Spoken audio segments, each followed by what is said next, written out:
They call them the disappeared, fathers, sons, husbands, who surrendered at the end of Sri Lanka's civil war and haven't been seen since. The UN says that only in Iraq are there more people who've simply vanished without trace. Today in Jaffna, the police stopped their relatives handing in their photos, their letters, their petitions to the first world leader ever to visit their part of this troubled island.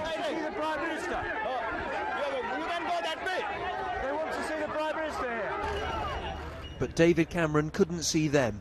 He claims this visit to a region which once dreamt of forming its own country will shine a spotlight not just on the crimes of the past, but the abuses of the present. There too to greet him, at every stop he made, the same group of pro-government protesters. Their signs in perfect English. Anybody here speak English? You have English signs? The answer was that none did. They were supporters of President Rajapaksa, who greeted David Cameron at the start of today's Commonwealth Summit. The leader of Sri Lanka is relishing being at the centre of attention. Whilst the leaders talked, David Cameron visited the main Tamil newspaper in the north. Its presses smashed and burnt. Who did it? One journalist told me, the government, before pleading that I shouldn't show his face. And here's why. On the walls of the newspaper office, pictures of the 6 journalists killed in recent years.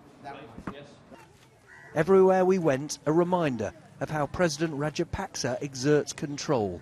A Tamil leader told the Prime Minister there are still 120,000 security forces in this region 4 years after the war ended. This is what the government euphemistically call a welfare centre. To you and me, it's a refugee camp. 14 campsites, and so here there's maybe 100 families, maybe 500-600 people. So 14 camps like this, we think over 100,000 people.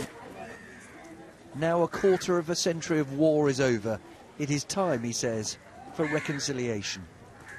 The war is over, the terrorism is finished, the fighting is done. Now what's needed is generosity and magnanimity from the Sri Lankan government to bring the country together. And I think coming here, listening to these people, hearing these arguments, helps to draw attention to their plight.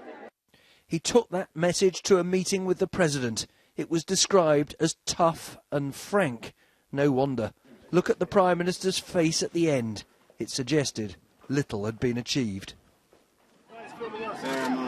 This is a day David Cameron will never forget, but the leader of this country is counting on the fact that others will forget and will move on. Nick Robinson, BBC News, Sri Lanka.